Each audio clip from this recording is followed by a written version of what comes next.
I'm Manny. I'm Noah. This is Devin. And this is No Such Thing, the show where we answer our dumb questions and yours by actually doing the research. On today's episode, we're trying to figure out what exactly it would take to change the mind of a conspiracy theorist.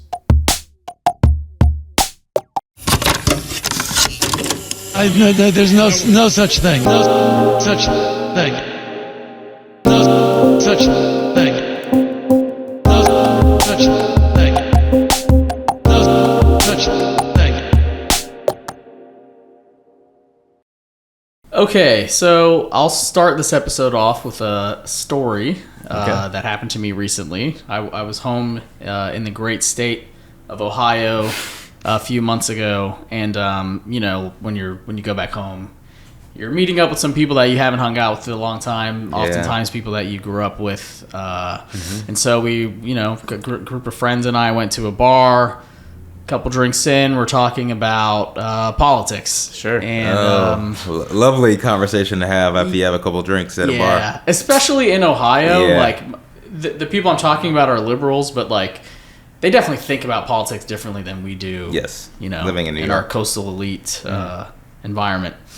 Anyway, I can't remember how the conversation got here, but I made a joke about Pizzagate. Do you guys remember what Pizzagate? Yeah, of course. Well, famously. Basically, Yeah, you guys were on ground involved. zero. Yeah. Me and Noah went to college in D.C. Mm-hmm. And I used to work right next door to Comet Ping Pong. Mm-hmm. So I knew a lot of people who worked there at the time. Yeah. And then, but yeah, it was crazy because then we were working at BI when Pizzagate happened. Yes. Right. And then here I am editing a video about it, and there's people I knew and used to work with and see every day talking about this horrible thing that happened. Yeah, quick summary. During the 2016 election, WikiLeaks published all these emails from the Hillary Clinton campaign. Conspiracy theorists went through the emails and claimed that they deciphered some kind of coded references to child abuse. They decided that one of the locations of this abuse was in the basement of Comet Ping Pong, which was a pizza spot in Washington, D.C., and it got to a point where someone actually went to Comet Ping Pong with a gun trying to uncover this alleged layer where these activities were happening. And I think he actually shot the gun at like a lock that was on a locked door.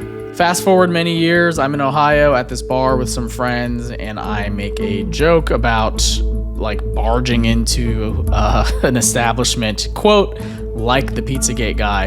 And one of the people in the group said to me, you joke about this, but there's actually a decent amount of evidence out there that the stories around Pizzagate have some credibility. Now, obviously, I'm a few drinks in, and I decide to press him on this. I say, what are you talking about? He says that there's a video in the dark web or something that shows world leaders participating in child abuse in one of these kind of basement dungeon areas, like the one they thought was under Comet Ping Pong Pizza. So I press him a little further and I ask, do you think that world leaders who wanted to engage in this activity would record it on video? And that's kind of when the conversation went off the rails. He was spewing all of these ideas, and if I pushed back even a little bit, he would just kind of spiral into these different tangents. And I was blown away by how adamant he was about all of this, considering how little he was actually saying.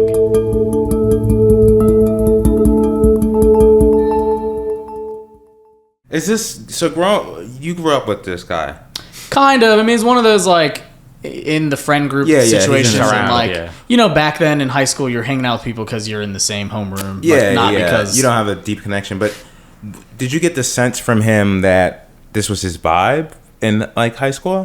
We certainly in high school would talk about like Loose Change or whatever. Yeah, sure. Yeah. So if you don't know, listeners, Loose Change was like a documentary that came out back then about how and why and the evidence that 9/11 was an inside job. Mm-hmm. And I think believing that 9/11 was an inside job was like a edgy thing for me as like a 14-year-old to think. Yeah. Obviously, once I grew a few more brain cells, I realized like this is probably not accurate.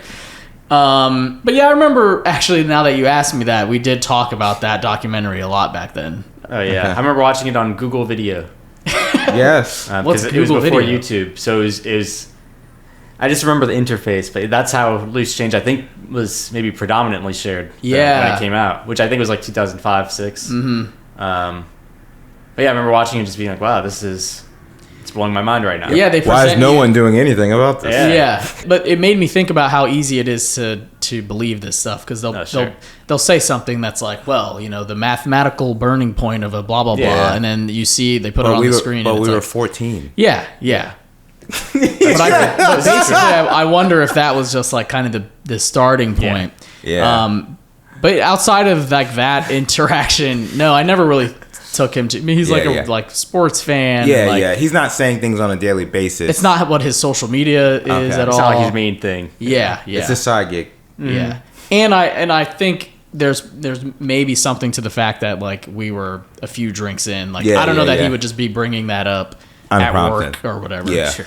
A few sentences into this interaction, I was just like, whoa, how do you get to this point where you believe something so wholeheartedly, but you fold at even the smallest amount of pushback? Yeah. Because obviously the evidence is non-existent. But conspiracy theories like Pizzagate and 9/11 was an inside job, like those are very serious topics and theories that have probably led to real life harm for people. But if you're someone who believes that like the government is hiding aliens or whatever, I'm actually so okay with that. I would say most conspiracy theories are kind of dumb and silly and just fun to talk about. I was actually going to ask you guys, like, what are some conspiracy theories that you either used to believe or you think are more feasible than other ones? Have you guys heard about, Jim Morrison from The Doors, the rock band? No, I'm sorry. There's some white shit right here. Val Kilmer. You're talking to two black guys. You know the guy from The Doors. The resident white of the podcast. Val Kilmer played him in a biopic in the 90s. But anyway. Okay, I do actually know this. They think he's still alive. Yeah, so he was like part of the 27 Club, which are like a bunch of rock stars who passed away at 27. Anyway, there's a theory that he's still alive and is just living a quiet life as like some guy named Frank in like Syracuse, New York. Wow. Did you watch is it a documentary? Yeah, I think I haven't watched it. There's a documentary and then there's a news story about conspiracy? it. Yeah, that came out I think earlier this year. I would love to watch that. Because one thing I will do is fucking watch a lot of like I don't ever believe in any of them, but there's a YouTube channel called I think it's called The Y Files. And it's just this guy who goes really deep into random theories. And then at the end, he tells you why they're bullshit. Interesting. What is another one? When I was in high school, actually, I was in the International Baccalaureate program. So I kind of like AP, but a little bit more vibes-based vibes-based AP. Versus objective kind of fact-knowing. But and one of my final papers actually was about the conspiracy that there were two shooters during the JFK assassination. And they talk about this in the movie too, that like if there were only one shooter, the trajectory of the bullet that hit him would have had to curve or something. That's to say nothing about like who killed him and why, but like there's like decent evidence that there had to have been two people. That's a fun one. I'm pretty anti-conspiracy theory as a person. I watched Loose Change and for 48 hours thought that George Bush did 9/11, and then like you said, you like think about it for 5 more seconds, and you're like, actually, no, that's not what happened. Yeah, and like some of the deeper conspiracy theories have like the nugget of like, truth at the beginning. That's the thing, because even to go back to the 9/11 stuff. Yeah. Okay, was George Bush in there planning 9/11? No. Is there something to, okay, they knew something was going to happen and did less than they maybe would have to prevent it because of other factors. Seriously. that's more of the believable side of the conspiracy theory. It's like some of these theories are more fun than the other ones. Where I think just the political environment's changed so much where this stuff is so much more prevalent at high levels. Where like I used to think Alex Jones was really funny. And like you'd see clips of InfoWars and he's talking about the frogs being gay because of the fluoride or this or that. And then it's like, well, it's way less funny when he's talking about Sandy Hook.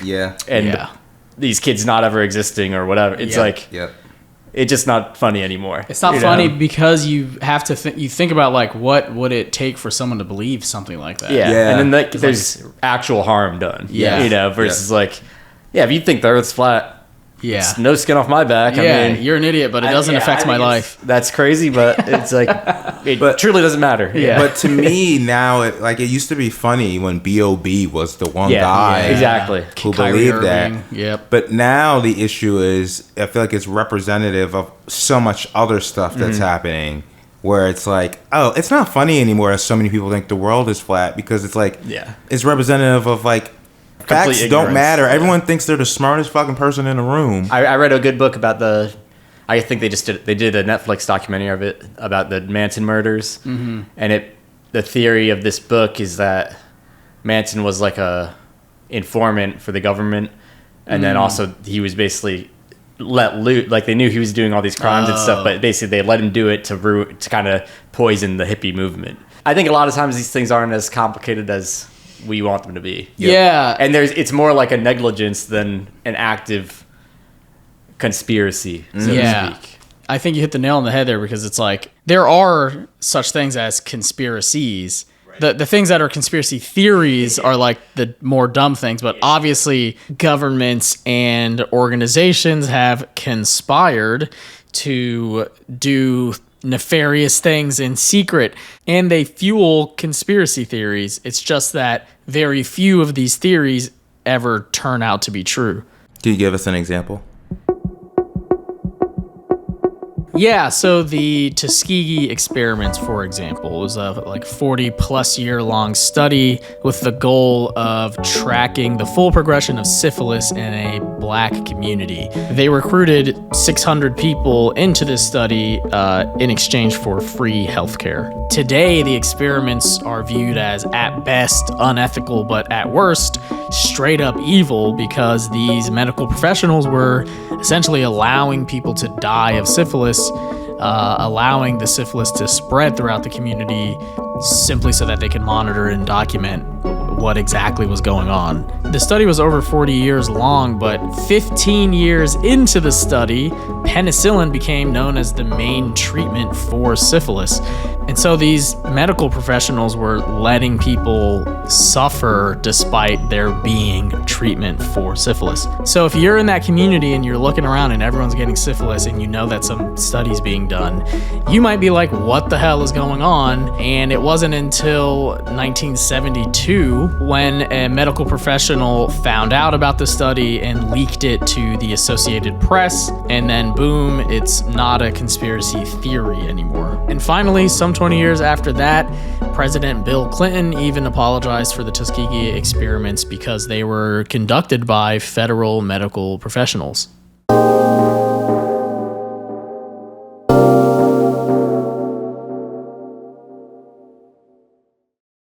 All right, we did a call out online to see if we could get some people to send some conspiracy theories that they believe in and why. And so before we continue our conversation, I just want to play some of those for the listeners.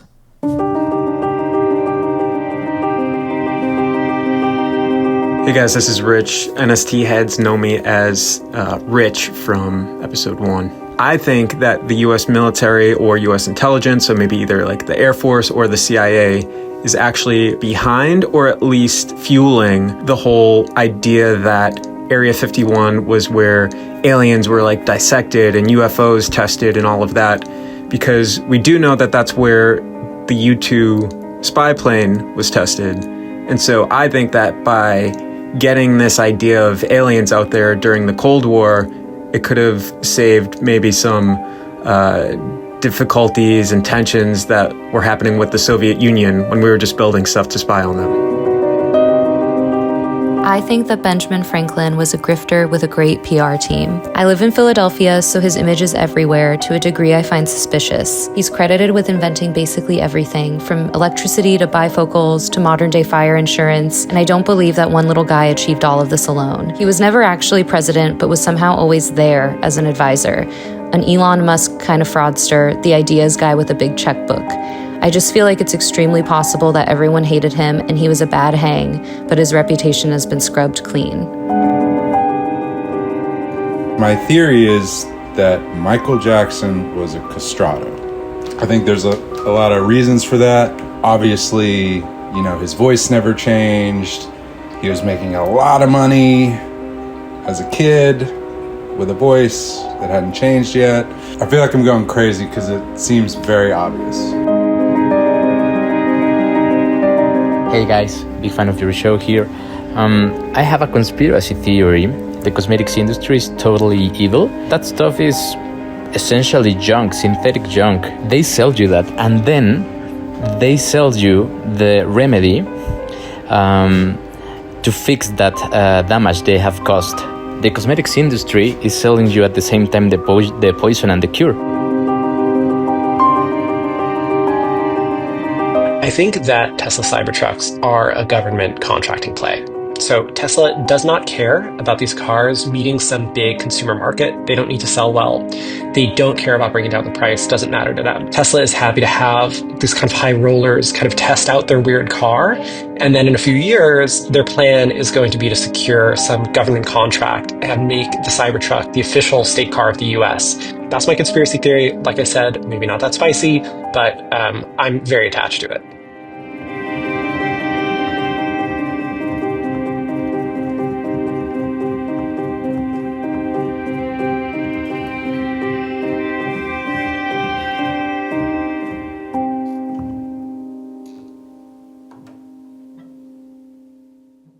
So there's actually a pretty funny study that came out of the University of Oxford.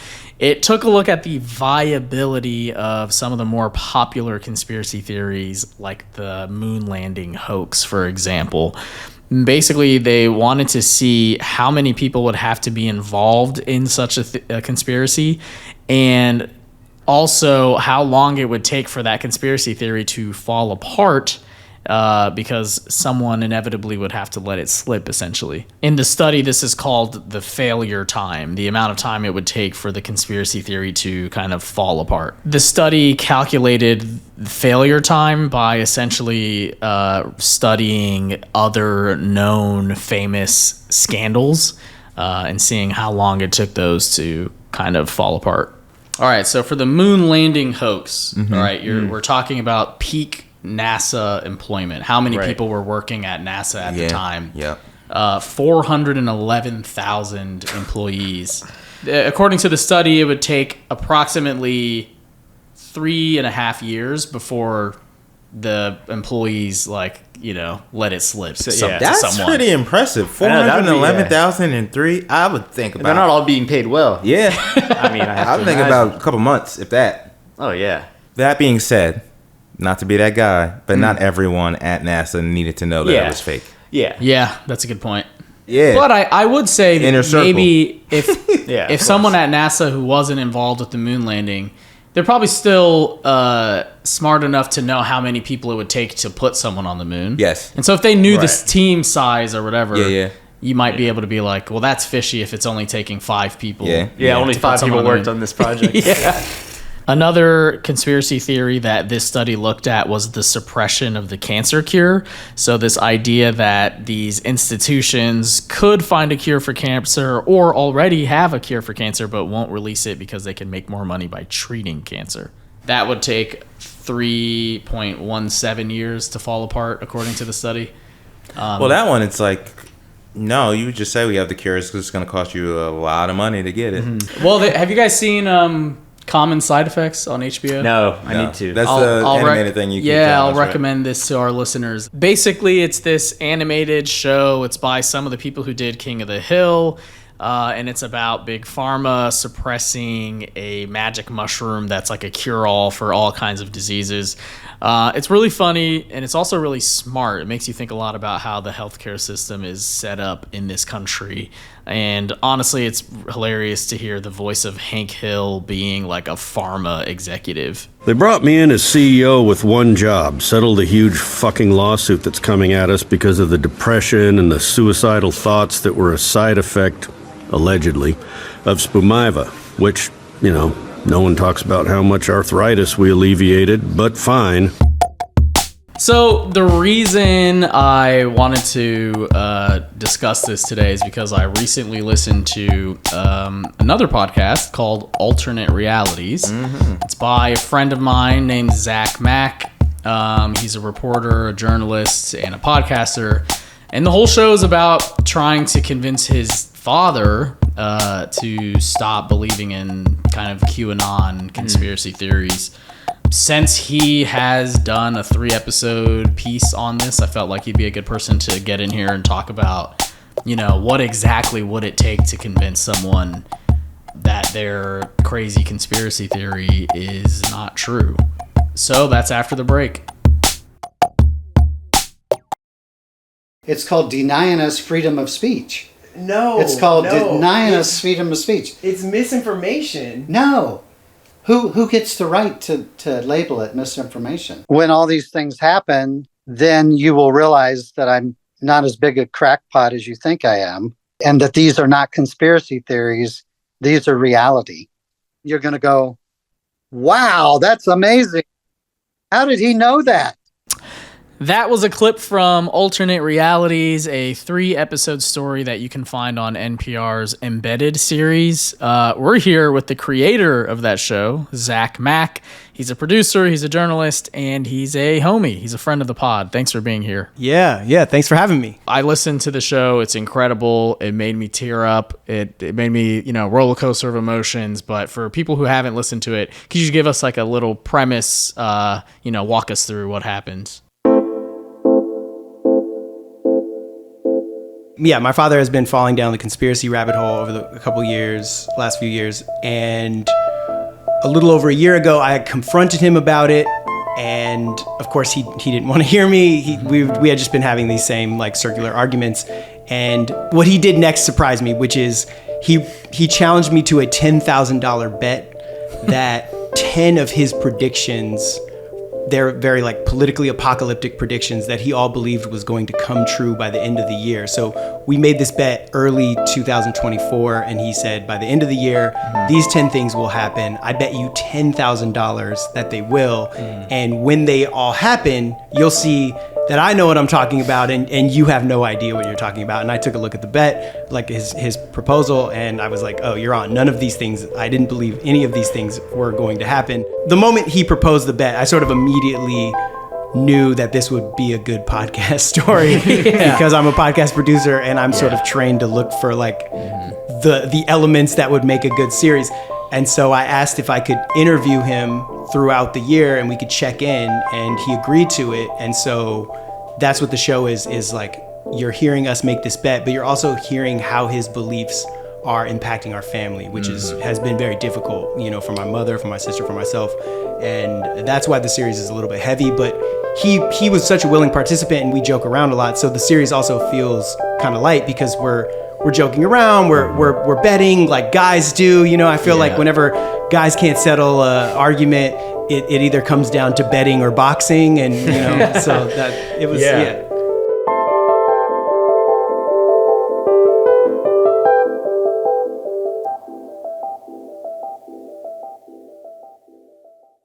Could you just list like a couple of what you were betting on, just like maybe 3 or 4? Yeah, so some of his predictions were like the U.S. would come under martial law, that Donald Trump would be reinstated without an election, that all of these top Democrats like Barack Obama, Nancy Pelosi, and Joe Biden would be rounded up and convicted of treason. It was all very like politically apocalyptic. He thought that a electromagnetic pulse device would like wipe out all digital communication across the U.S. And is this is officially like QAnon stuff, or is a it lot kind of it outside of Yeah, a lot of it is QAnon stuff. A lot of it is just like the right wing greatest hits fantasy. I should say my father is like a Christian conservative. Yeah. So it's like kind of playing in that sphere. But some of it is just like mainstream now, you know.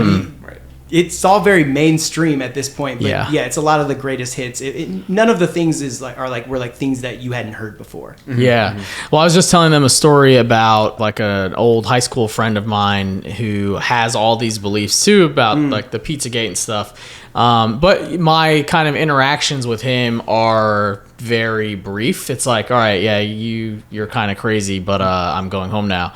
But I can't imagine what it would feel like for someone to have these beliefs, and it's someone you like grew up with in your immediate family, like someone you know and love.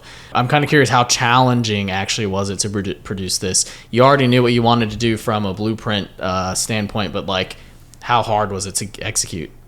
It was really, it was like the hardest thing I've ever had to do emotionally. Like it was just very challenging to like write and piece together this series, and even just having to like cut tape of hearing my sister crying over and over and it's figuring out how to position that into an episode. It was very strange for me as a producer. Normally I'm working on things that have to do with like pop culture or tech. I'm never reporting on my own family and my own emotional state. So it was quite challenging to make, but it was also really beautiful because before we started the series, my father and I were just having circular arguments that were going nowhere. Once we agreed to make a show and I had to interview him, the dynamic of our conversations changed completely. And we were able to have like really deep and meaningful conversations and just talk without arguing. And I could just listen to him and try to understand him a little bit better and how he got here. And we got closer. We were not close before the series, and we got closer than we ever have, and we've sort of been able to talk about things that we never could before. This is incredibly refreshing to be able to have these kind of conversations with you. Do you feel like I know you now better? Oh, absolutely. That was like the real benefit, like the positive that came out of it, but it was super challenging to make, like emotionally. Yeah. Did you feel like the show gave you like a framework to talk to your dad? Like, what was the difference in the conversations? Like, why did you feel like before you were talking in circles and then during the show you felt like the conversations were more productive? What was that difference? Yeah, I think because when we were talking in circles, I was just being like an emotional son. I was just being like an upset family member. Yeah.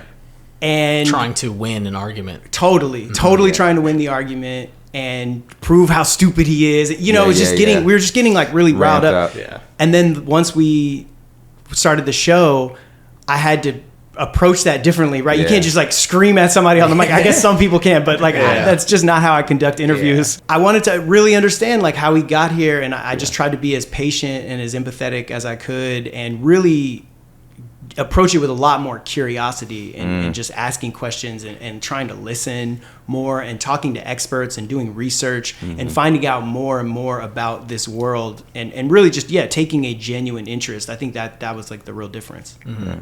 I want to talk about some of the research and experts that you interacted with to produce the show, but first we're doing this episode because we want to find out what exactly it would take to change someone's mind. You felt like the perfect person to talk about this because you set out to do that in your show. And I'm not going to spoil everything. I think everyone should go listen to it, but it's probably no surprise that like the 10 things that your father laid out didn't happen. Oh yeah, he was 0 for 10. Yeah. So far. Yeah. And so I'm curious, like, after this experience, what do you personally think it would take? I mean, is the answer simply just like a more of an open mind from the conspiracy theorist? I think it depends on who you're talking to and what they believe.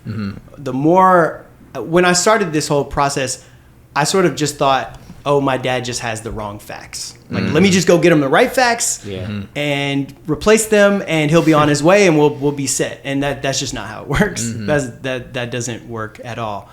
You really have to be almost like investigative and understand, what are these beliefs doing for them? You know, what are they doing for them? What are the things in their background maybe that had like transpired that kind of got them to this place?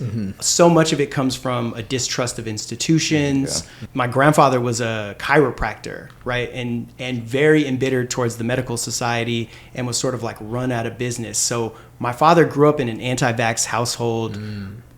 with a dad who, you know, hated the medical institution and hated big government. So it's no surprise that he's also distrusting of these large institutions and things like that. So I think a lot of people will have things like that in their background, and you can follow them down that pathway and start to understand how they got here. But yeah, you really have to get under the hood and understand, like, what is it, like, what are these beliefs doing for them? And is the idea that, like, for example, not your dad, but like a conspiracy theorist, if they are getting maybe a sense of community from being on like all the forums or whatever, is the idea that maybe if they found a sense of community in some other facet of their lives, that they might not be so inclined to believe the conspiracy theories? Totally. One of the experts I was talking to, who's a former evangelical pastor, and he was talking about how his parents were into a lot of this stuff, a lot of the QAnon stuff, and they were talking about it all the time, and how Obama was the Antichrist and all this stuff. Yeah. And then he said they moved to a retirement home in Florida and like had this really great community, and they're golfing and they're drinking and they're hanging out with friends, and he just said they just never talk about that stuff anymore. It doesn't mean they don't believe it, but they don't need it anymore. It's not of interest.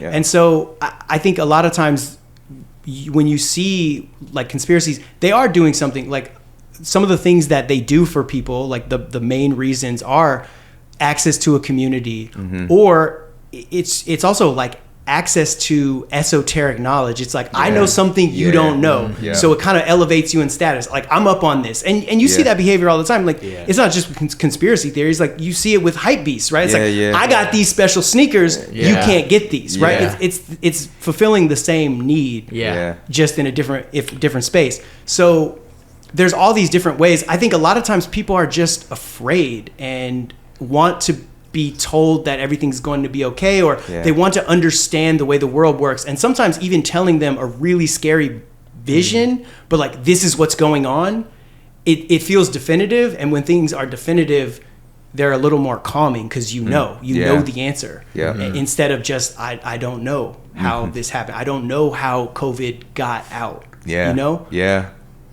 That is really interesting, because in the interactions I've had with my kind of like the friend that I grew up with, there always does seem to be like an air of like condescension, a little bit of like, oh, actually, you would feel like I felt if you did more reading. Or like really looked into if you were on my level. Yeah. It's like the J. Cole fan. Exactly. You have to be on a specific level to enjoy this music. Yeah. This music is good if you're really smart. It's exactly like the J. Cole fan. Like, you just see it in all these different spaces, and some people choose to get there through conspiracies, but other times it's sneakerheads or J. Cole fans. I was just, when you were saying that, I was thinking of like, I feel like when you read interviews with like someone who used to be in like the KKK or something, and it's like a lot of times it's like, it doesn't even seem like they actually even care about race. It's like they had some upbringing or whatever, and then it's like they're lonely, and then there's some older guy who's involved in this stuff, and they take him under their wing, and then it's just like, boom, seems like a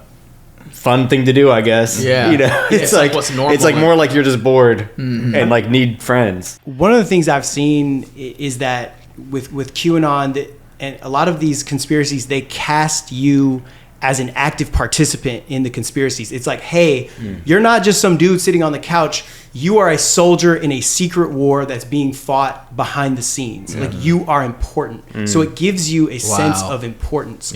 Or it casts, like, a lot of times it's like, these people are lonely, or, you know, maybe they don't feel of use, and suddenly they're cast as like a protector for their own family, right? It's like, I know this secret knowledge, I have access to this secret knowledge, and now I can inform you and thus be of use again. And that's like, that's a really compelling place to be, I'm right? moved just hearing about it. Yes. Where do we sign up?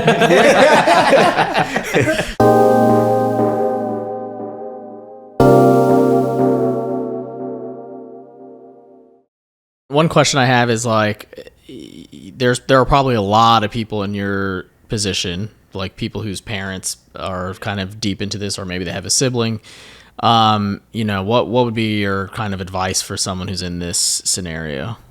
Yeah, I mean, since I put the project out, I've heard from literal hundreds of strangers who are like, I'm going through this exact same thing. And I realized how ununique my story was, that this is just millions of households across the country.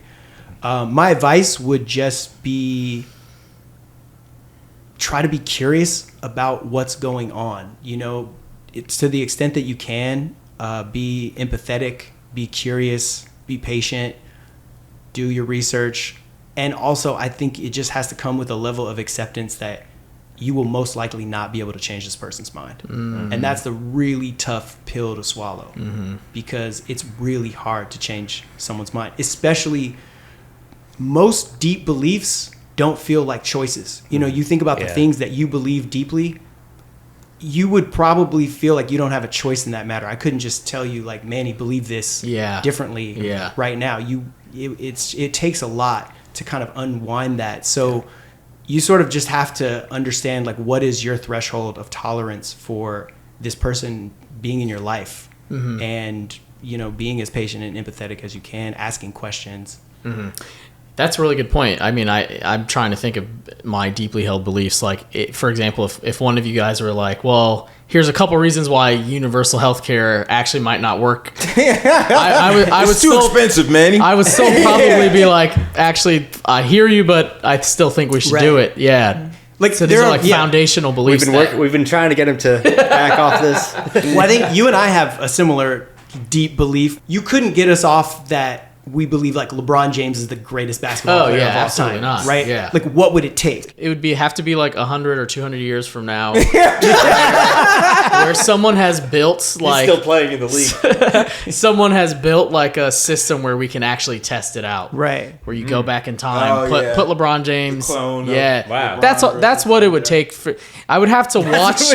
I would have to watch peak Michael Jordan beat peak LeBron James. But then you're talking about one-on-one, which is a whole different game. And does Michael Jordan have access to the diet plan that LeBron is on, and all the like, you know, nutrition? Yeah. Recovery. 100 Michael Jordans versus one LeBron James. Things you believe deeply don't feel like choices, and so it's really hard to change someone's mind. So is the goal then to just like make it manageable? Like, you're talking about those people who moved to Florida, right? It's like they may still believe it, like the parents may still believe it, but all right, let's not talk about it at dinner. You know, like, you guys, that's your thing. Well, and even like in your family, obviously the dynamics between you and your dad is different than your sister and your dad, and your mother and your dad. And, you know, it seems like you and your dad are closer than you were before. Your relationship seems in some ways maybe better, but different clearly than his relationship with the other people in your family. I mean, how does that feel now? I mean, just to be clear, when I got into this, it was to change my father's mind. Like, I didn't get into this to be more patient with him. I got into it to win a bet and to try to change his mind, to pull him out of this rabbit hole. I think as the year went on, there was a new level of understanding of how he got here and why he's here, and also a deeper understanding of how difficult it is to pull someone out, and a little bit of an acceptance of what is. But the reality is, like, millions of people are really falling down these rabbit holes throughout the country, and I don't think we should just all be patient about it. Like, I think this is a real problem that we have to work as hard as we can to fix, and it's not just, hey, be nicer and more empathetic at the dinner table, right? Like, that helps me with my father in our one-on-one relationship. That does not help the country and the state that we're in. So some of these people with these beliefs are starting to become elected, and so it's becoming a lot more urgent. I think. Well, great, man. Thanks for coming to hang out with us. Be sure to go listen to Alternate Realities. Where can people find that? Alternate Realities on NPR Embedded. That's where to hear it. Great.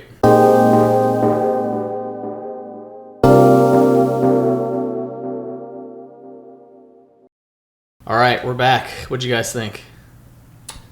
Well, you know, obviously I listened to the series. Yeah. But it is still a little depressing to hear that you can do all this research, all this work, and it's still basically impossible to change someone's mind. Yeah. I think I was most moved and convinced by when he was talking about replacing someone's need for community, for example. If someone is in these like online communities and they basically are there because they need a sense of community, you might be able to replace that community with something a little more healthy, and then they might not be as susceptible to the conspiracy theories. Now the people he was talking about that moved to Florida don't necessarily talk about conspiracy theories anymore. That doesn't mean they don't believe them, but it's not kind of like ruling their lives in the way that it was. I mean, I just think about it's like, forget conspiracy theories. It's like,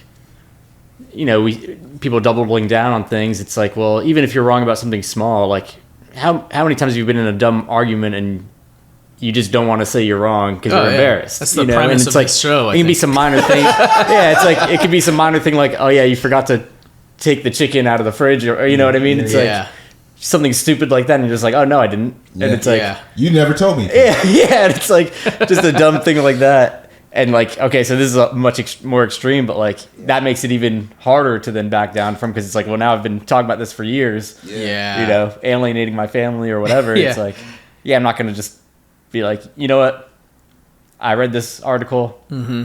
Yeah, you're right. It is so hard. So I think it's like something about, it must be just human nature, like something that's so hard about being like, actually, I was wrong about this thing.